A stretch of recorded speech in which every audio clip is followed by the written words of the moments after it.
Today on our podcast, we had the absolute pleasure of talking with Alan Schnee. He is a consultant and the author of Early Intervention for Children with ASD.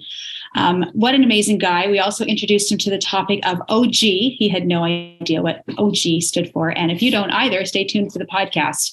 We talked about a lot of different things, matching, how to expand matching into a lot of functional other activities to do, and just some unique ideas in terms of teaching children with autism. Hi, everyone. We are very excited today to be talking to Dr. Alan Schnee, who is a PhD, BCBAD, consultant, author, speaker, and lots more. So welcome. We're so happy to have you. Thank you. I'm really happy to be here. You guys are doing great work. Well, thank you. We'd love for you to start by introducing yourself, telling us a little bit about, your experience in the field, how you got here, a little bit more about that. Do you have 30 years? I mean, the abridged version, maybe.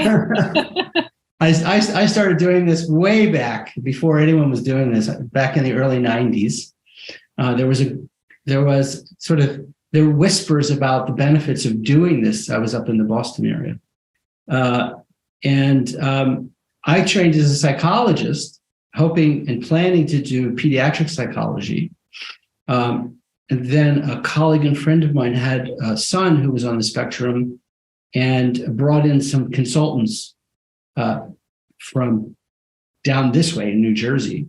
And she was astounded at his progress. And I had worked with children on the spectrum when I was in graduate school and didn't expect that children could learn until she invited me to come up to see what he was doing.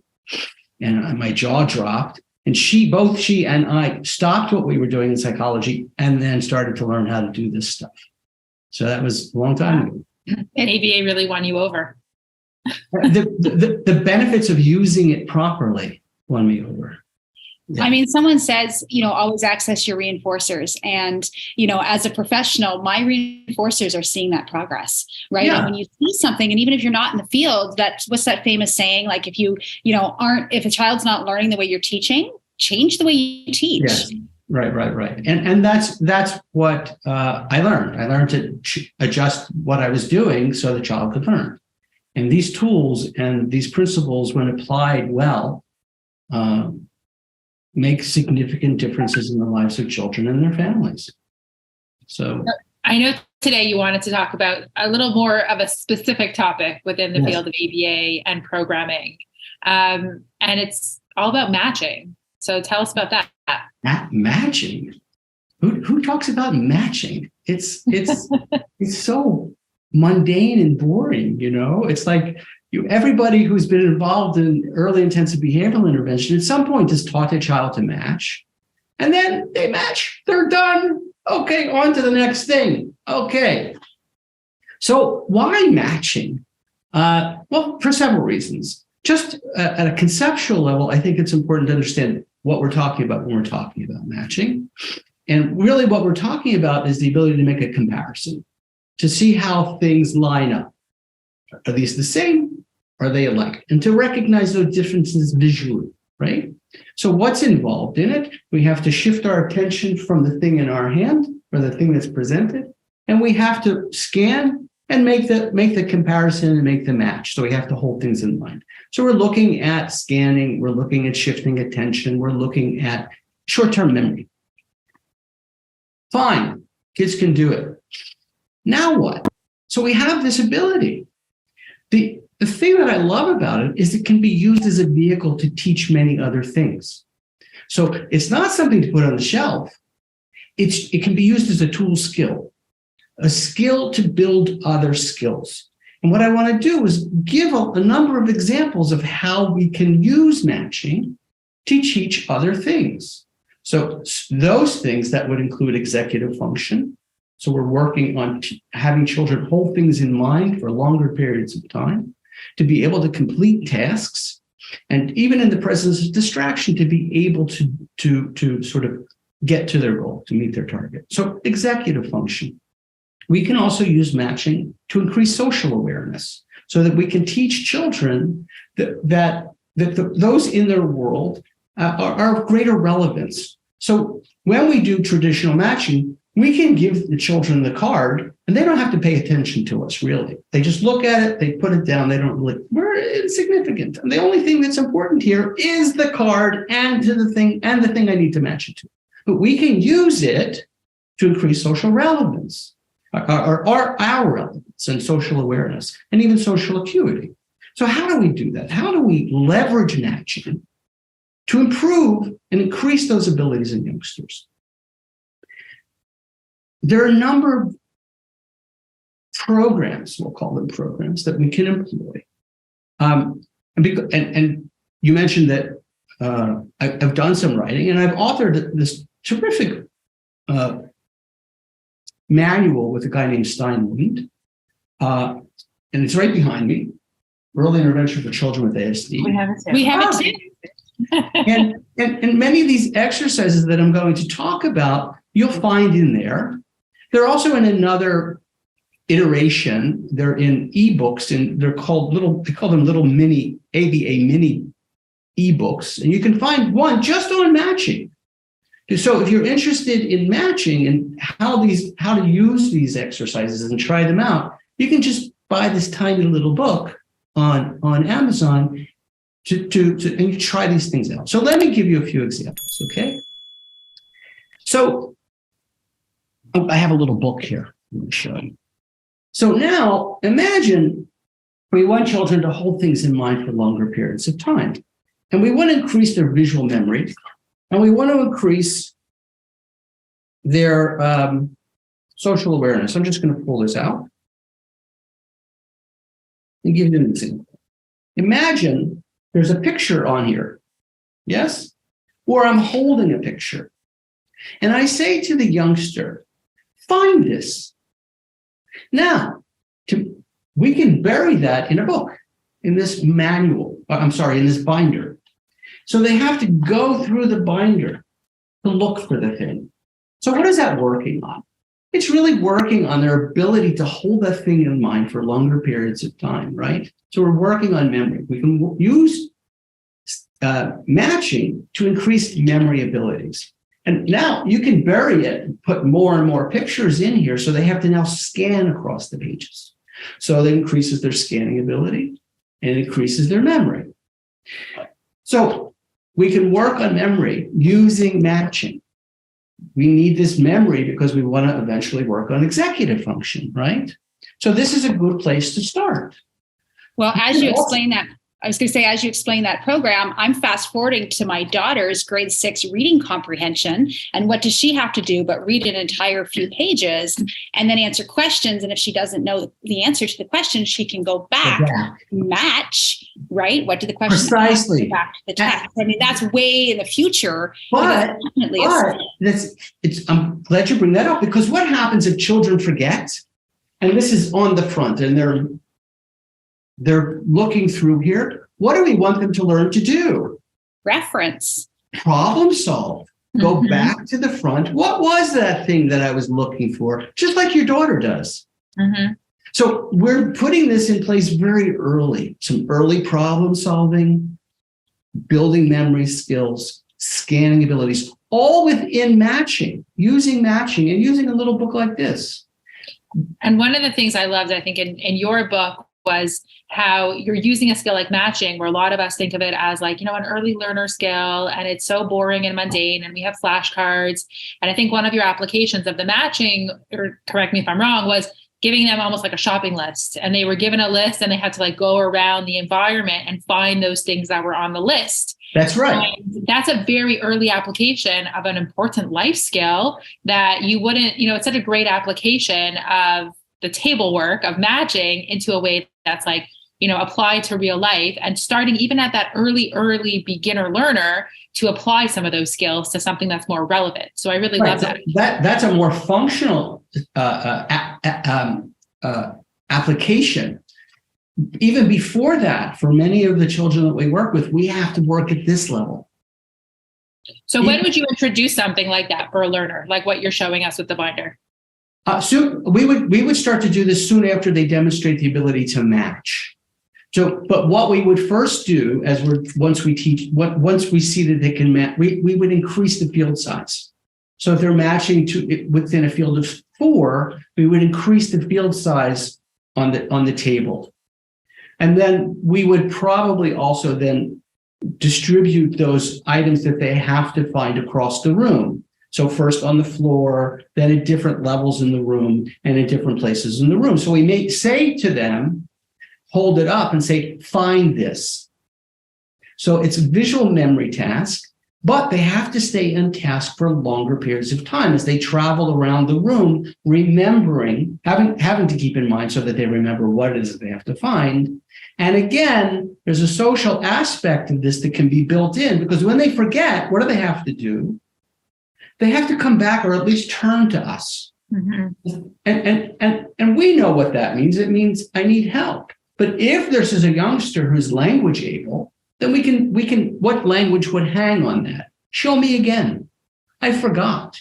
So we can build this, we can use this also to enhance and develop language abilities, because under those circumstances, what would other children say?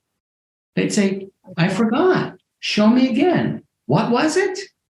Right? So we can build in all kinds of dimensions, social dimensions, memory dimensions, scanning abilities, linguistic dimensions. Did I say that? Just using matching. Mm-hmm. And then that leads to a visual schedule. Like, as you said, they're referencing something and they've got to find it around the room.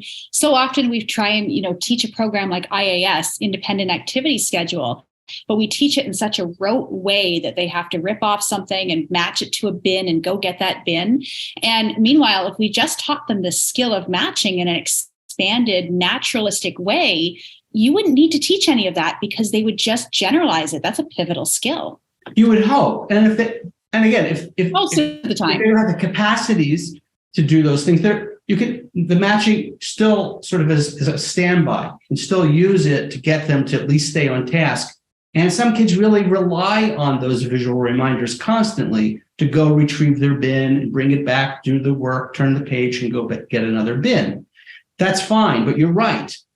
Once those things are in place, you want to see what you can do to leverage those abilities so that it can be used in more natural ways. So that's some of what we can do with matching, just using a binder. Using matching where we can hold something up, ask a youngster to find it, so then they go have to search the room and keep things in mind for longer periods of time. We can do the same thing with a binder where we place the binder farther away. So we're standing with the child, the binder's at the other end of the room, or even in another room, so they have to travel to find the binder, to find the thing in the binder. So there are many iterations and variations on this. You just have to be creative in the way you can, think about using this. These are just some ideas.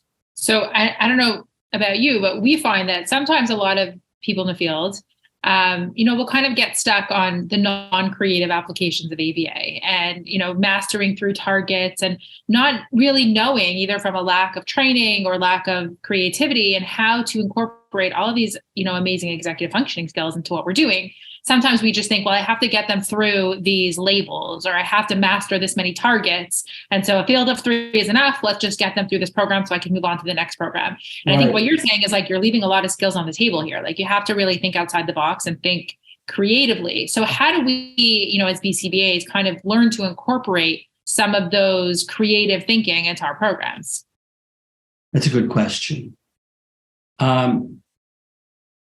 Certainly that comes with experience. The more you do it, you're going to find creative uses for the things that you've learned, or it's a process of discovery very often.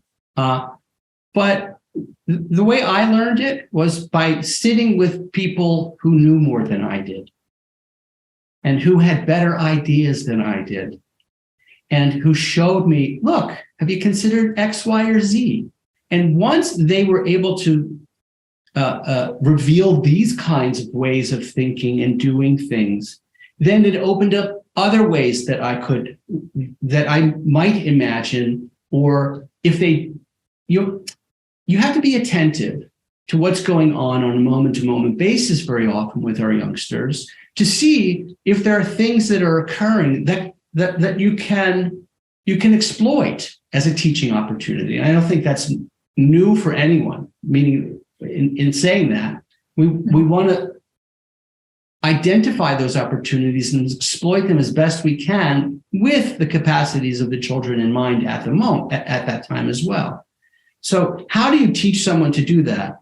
I think just by watching how other people work, getting enough experience and paying careful attention. I think. You have thoughts on that? I think you're right. Surrounding yourselves with people who know more is really important. I think that's hard for a lot of people with like the amount of, certificates coming into the field, not having those opportunities, but then creating those opportunities for yourself. And I think something that we talk about a lot is not being stuck to those assessments. Like I think sometimes people get really like granular about the things that are on an assessment and really detailed about, well, it says 100 labels, so I'm going to like just ram through 100 receptive labels, not looking at the child. And I think being more child focused, like you said, look at those teaching opportunities. Like what is this child doing right now that you can capitalize on? And thinking about those opportunities versus like, F16 or H11 on the assessment. Yeah, you're absolutely right. But I think there's something else that is at play here. And that very often the people coming into the field don't know why they're teaching what they're teaching. I don't know what the purpose of this thing is, except to meet some goal and check it off because it says I have to do this. Right. So why do we teach? Here's a perfect example. Why teach matching? Not just to check it off. Just to check off the box. What is this thing what is matching? Well, it's where we make these comparisons, isn't it? We can ask the same question about yes and no. What is it? Why do we teach yes and no, and under what circumstances? Why do we teach it? What is it? Let me ask that question. What is it? Well, it's where we're looking for agreement or disagreement between things. So is this a car? Is there agreement between what I said and the fact? I'm holding a baseball. And someone says, is it a car? Is there agreement or disagreement? Well, no, there's no disagreement. Oh, it's no. Did you wash your hands? Does it agree with the facts? So that's what we're asking when we're asking yes/no questions. Even when it comes to desire, does this line up with what you want? Yes or no? Does it line? So you have to understand what it is. What is this thing that I'm doing? When I'm teaching matching, what am I doing? And what are the constituent abilities? You have to understand what those things are as well. So if we're looking at matching, what are the constituents here? Scanning, shifting, attention, and memory, right? So if you understand what those are, then then you can start to think about how I can use and strengthen those abilities. Or if I don't get matching, how can I strengthen shifting attention? How can I strengthen scanning? How can I strengthen memory so that we can get what we call comparisons, making comparisons, looking for sameness and difference? Have you ever had a student or a suggestion for a student who has a really hard time matching? Yes. So what do we work on? This is controversial. Oh. Well, maybe not. I'll leave the controversy out. I have to see where their eyes go. I have to see if their eyes actually look at the thing in their hand or that thing that I'm holding. And if there's a shift of attention, and if they're scanning across the sample, the array. If they're not, then I'm not going to get the matching. So then how do I do that? Well, I have to be a very careful observer of their behavior. How do I get them to look? And then how do I get them to shift their attention? And how do I make sure that they're checking against each of those items on the table? So that's what I want to see happen. There are a variety of strategies that you can employ that I've employed over time to increase the likelihood that I'll get that shift of attention in that scan. One thing we can do is, you've probably seen it yourselves, we'll do a target and a target. We'll put the target on a paper plate. So it stands out from the background. Now we have a target and a target. That's one thing I like to do. If I want kids, some kids don't necessarily go down. So what I'll do is I'll bring the items up. So I'll put the matching items, say, on a whiteboard.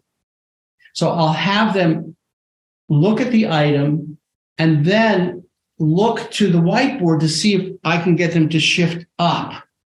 They're just things I try. They help with most of the kids.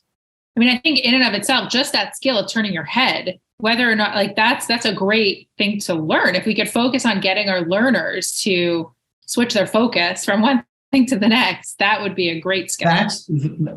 If you don't have that shift of attention, you won't get the matching. So the question is, what do we have to do? How do we arrange the environment to increase the likelihood that they will shift?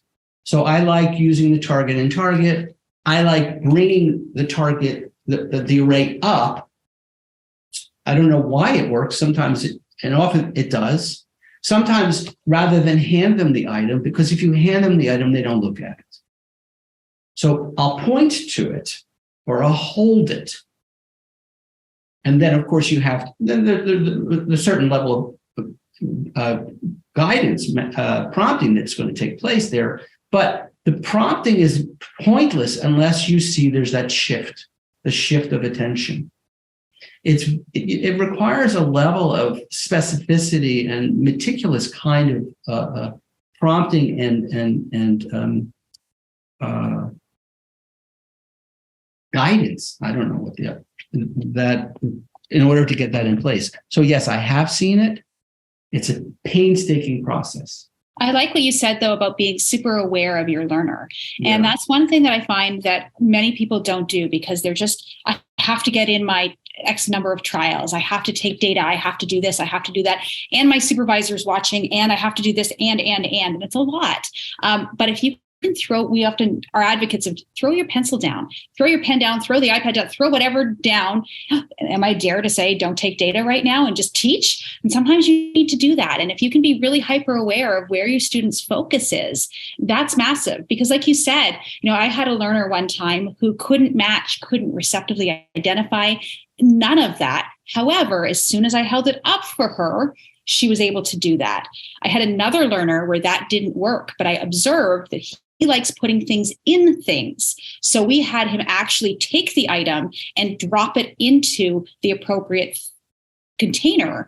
And just that matching, and we actually had him match with those plastic IKEA cups. And I don't normally start by matching color, but I had to with him, and he got it because that's what he liked to do. But I was super attentive to the learner. Yeah, you're right. If you're not paying attention to the child, you're going to miss all the information that they're giving you, both to increase the likelihood that they're going to get something, and also what you need to do in order so that they get something. What do I need to change here so that they're going to get what it is that I'm trying to get across? Yeah, that's hard to do, and it requires that level of acute attention. And we have all that, all those principles. Like sometimes we just rely on reinforcement and prompting, but we have stimulus prompting and response prompting and shaping and all of these principles that I think if we could really, focus on the needs of the learner, then we could use our tools as behavior analysts that much better. I'm curious, you mentioned that matching could be a tool for that social awareness. Could you give us an example of that? Sure. So now I have this picture behind me. Yes, in the manual, there's a program called selection-based imitation. Now we usually start this on the table. So in selection-based imitation, I'm sorry, I don't have a sample to show you. But imagine there's an array of there are two arrays. They're matching items. Yes. So ball, cup, car. So the child, in order to be able to properly match, they have to pay attention to what you're doing. And what am I doing? I'm pointing to the thing they have to find. Find this. So now they have to pay attention to me in order to be able to do the match. Find this. Then they have to shift their attention again and scan down to the array that's closer to them. Then we can change the arrangements here so that there's not that kind of one-to-one, that the direct correspondence where the things are lining up, so that they actually then have to do some better scanning. We can move this to a wall. So imagine now up here, you don't have to imagine because it's up here. I have pictures here, yes, and on the youngster's desk are sets of corresponding pictures. Now I'm standing up and I'm moving. So now they have to track me. Okay, everybody, find this for me, right? And it's on their table. Now, what if I have another array over there? I move across the room. They have to track my movement. They have to follow me. Now find this, guys. I'm over there now. So they have to follow, they have to track me. Basically describing a classroom skill, sitting at your desk, following the teacher, reading off the board.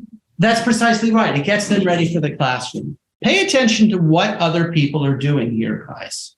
And this is one way that we can do that, by using simple selection-based imitation and moving it to arrays on walls. When I had the center, we had all the walls covered with stuff. And then it would not only be, find this, but it might be give this to so-and-so. Then they have to go and look for somebody. And then we can extend that in a variety of different ways so that then they can't find someone and they have to problem solve. They have to ask someone for have you seen Sally? Oh, yeah, she's in the office. What color is it? You can do this a variety of ways and just use it and mix it up in all those kinds of ways. And which leads me to this. Well, it's also, we talk about it as TPSM,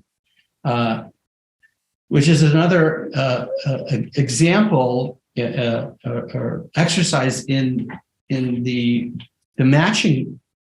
TPSM is in matching, I think, where we use interrupted chains.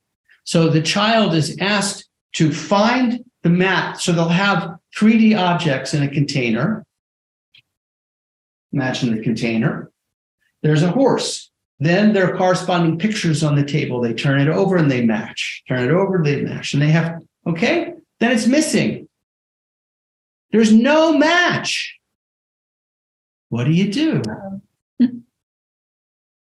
Well, I mean, I think it's great because you're building in problem-solving skills, but like you mentioned earlier, it's that linguistic piece of it as well, right? Because you can say to somebody, where is it?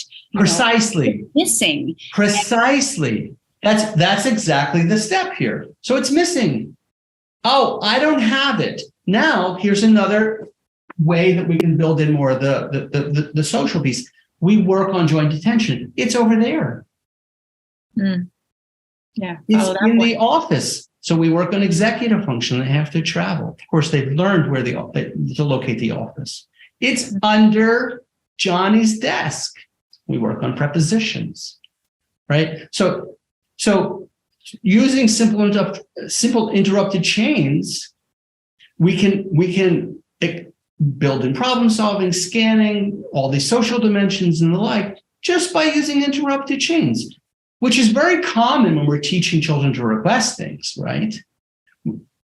But here we're working on question asking. Where is it? Or so there are other things you can say. I need this, but then you can expand it. Oh, it's over there. It's in the other room. Mommy has it, and you can build in yes, no. Oh, you want this, and they need the cup, but you give them banana. No, I need the banana. Yeah. So it's something that we teach a lot, which is kind of what you're describing, is also that teaching across operants. That sometimes we get kind of pigeonholed into, well, I'm teaching only matching trials right now. And then next hour, I'm teaching only receptive trials.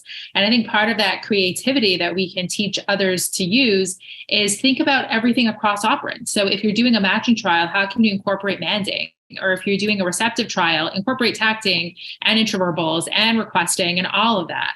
Right. I just think in terms of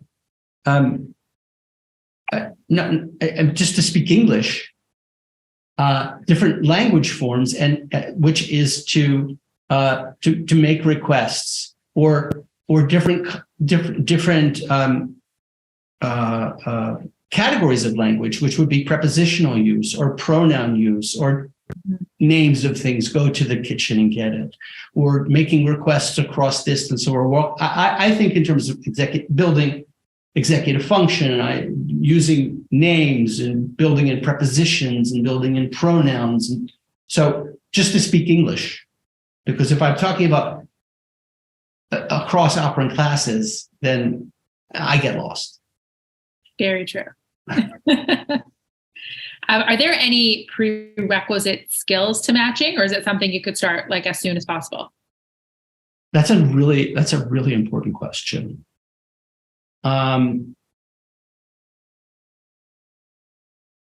This is where the controversies. I'm gonna raise this question. I don't know where you guys fall on this or hold. Look, if I don't have a youngster's attention when I'm starting to teach, the likelihood of success in teaching other things, children learn through us. They just do.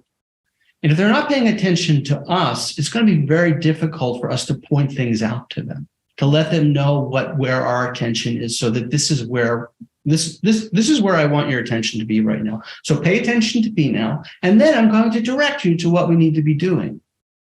So one of the first things I do as a prerequisite to any teaching is I get them to pay attention to me. So how do I do that? Now, we have a shared history, Shana. Yeah. So you know how that works. We both had similar mentors. So yes. So one of the first things we learn is how to get youngsters to orient to us. And what I learned as a teacher is how to get a youngster to pay attention to me. And that falls into this whole category of whether or not we want to teach children to meet our gaze. Eye contact, the whole eye contact controversy. But I see eye gaze as a teaching technique. We're not asking youngsters to hold our gaze for 20 seconds and then 30 seconds. Just meet my gaze for a moment and get into the habit of meeting my gaze and meeting my gaze when you need something. So when you check back, the way I know it's a social convention. It's techniques we use in our communicative practices to check back with others, to check in with others, to get feedback from others. We're usually checking in and we're meeting each other's gaze. So one of the first things I do is I start to shape up that habit of getting youngsters to pay attention to me. Once I have that in place, it's easier for me to then teach. Mm-hmm. Yeah, you really need to teach joint attention. I shape up more of the attending skills though. Like, so it's, attending to my body, attending to my movements. They don't necessarily need to be looking me in the eye or holding my gaze for 20 seconds, like you said, but definitely looking at somewhere so that they can start copying me, right? Right. And you certainly need that for imitative behavior. I'll tell you another reason why I like them to meet my gaze is because there's a lot of information here. And if you look at the developmental literature, what we learn is that when children are looking at people, they're catching others' gaze only momentarily. They're actually scanning faces.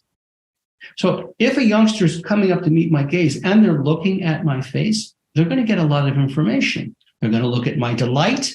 They're going to look at my puzzlement. They're going to see other things that I'm expressing with my face, which I think is important in this communicative practice that we engage in.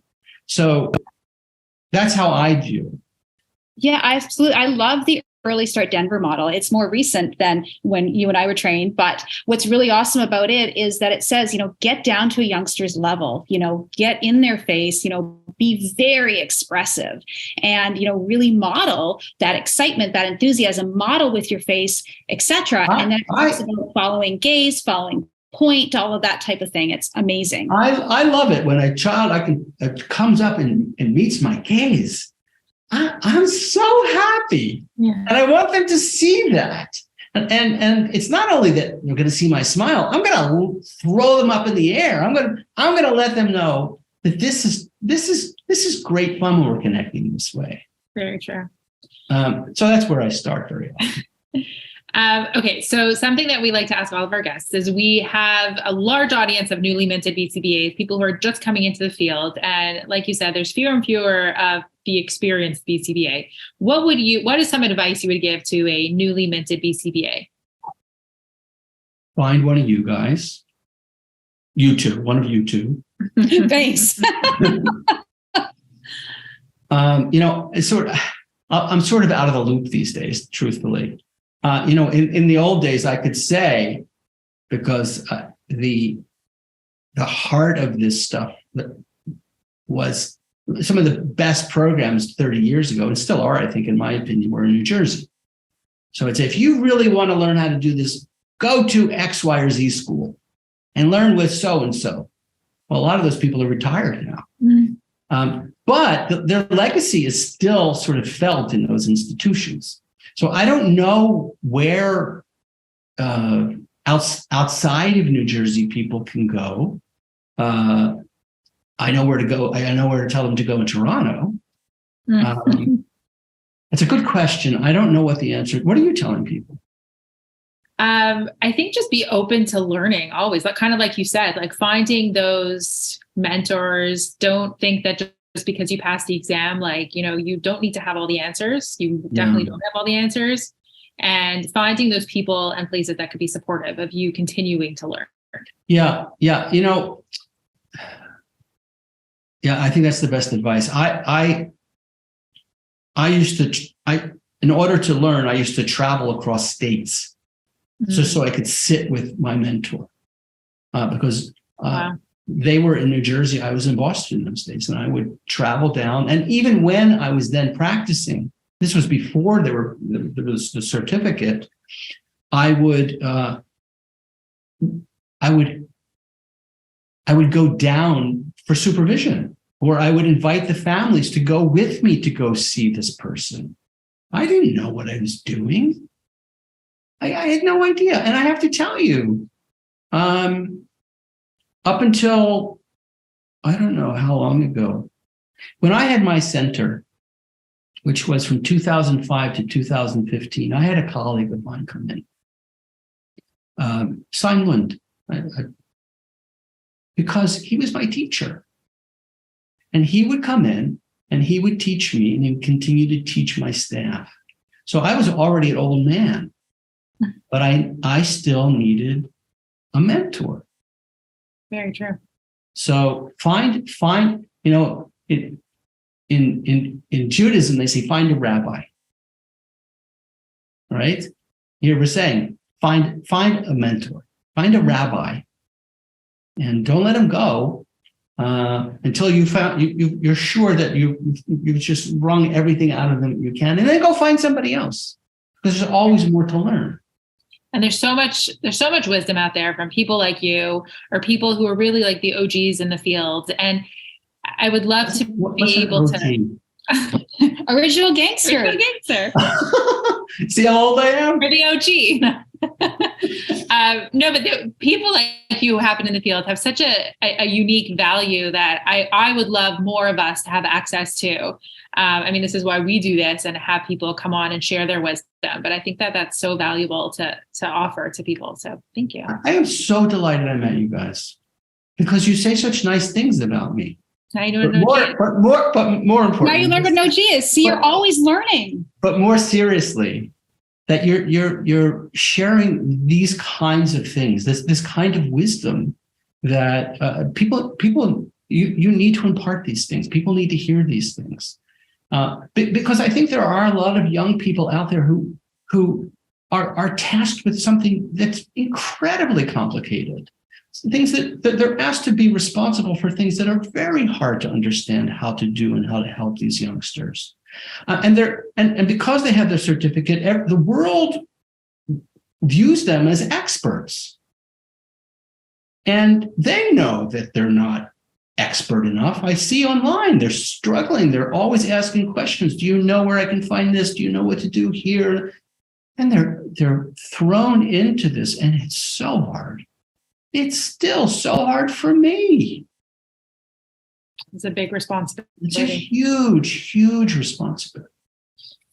Okay, you mentioned is it Steinland that you said? Yes. That you guys wrote a book. So tell us about the book that you wrote, and how someone could use it potentially. The book that you're holding contains, lots of exercises across those standard domains: matching, imitation, across linguistic domains, early receptive language, expressive language, prepositions, pronouns, and the like. And there are a variety of manuals out there that will touch on those things. I think what's unique about this piece is that it works to link or relate things with across these domains. So like you were saying, it just doesn't exist in isolation. Yes and no, it doesn't exist in isolation. It doesn't, it's not a one and done. In order to learn to use it, you have to learn how to apply it across different circumstances. And this book starts to lay that out in just the one example I gave you with the interrupted chains. Is this what you want?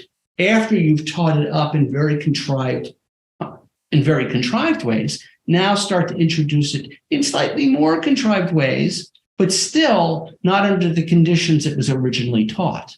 And I think, so, and even under that, you can see how you can leverage those things that had been learned in very rudimentary ways. So here, do you want this one? And it's red. No, I want the yellow one. So you can start to sort of integrate these things and make sure that they're used across these exercises so that they relate. Because anything that we do in language is not used only under these very contrived specific circumstances. So I think our book does a very nice job in illustrating how you can do that and illuminating these kinds of relationships. So for those who aren't watching, the book is called Early Intervention for Children with ASD Considerations. We actually were just talking with our community manager, who's part of How to ABA. Her name's Kat. We said, we're going to be meeting with you. She said, wow, I actually just bought that book for all of my BCBAs because the value of knowing how to not just teach in isolation. And one of the things that is great about them is, I think you call them extensions and considerations with each of the topics. Yes. It's not just about teaching this one skill, but it's now how do you apply it, or how do you use it, or how do you extend it? So I thought that was really great. And I would recommend that everybody get it and read it, because I think it's very valuable. And just to let you know, if you don't want to lug that manual around, they're little mini manuals that you can get on Kindle. So if you're interested in just learning, you want a collection of exercises on matching, which includes SBI, which includes TPSM and the like, spend $3 and you have it. So it's available for folks who are interested in looking how to expand and use to the point where we hope that it's used in across activities and across circumstances so that children learn to become language users. This is still pretty rudimentary, but it really starts to lay down the groundwork for how to think about related things. I was just about to say that at least gets people thinking about more. Right. Mm-hmm. That's all we want. Just consider that it's just not what, like you said, F14. One and done. Right. Yeah. Right. Yeah. Right.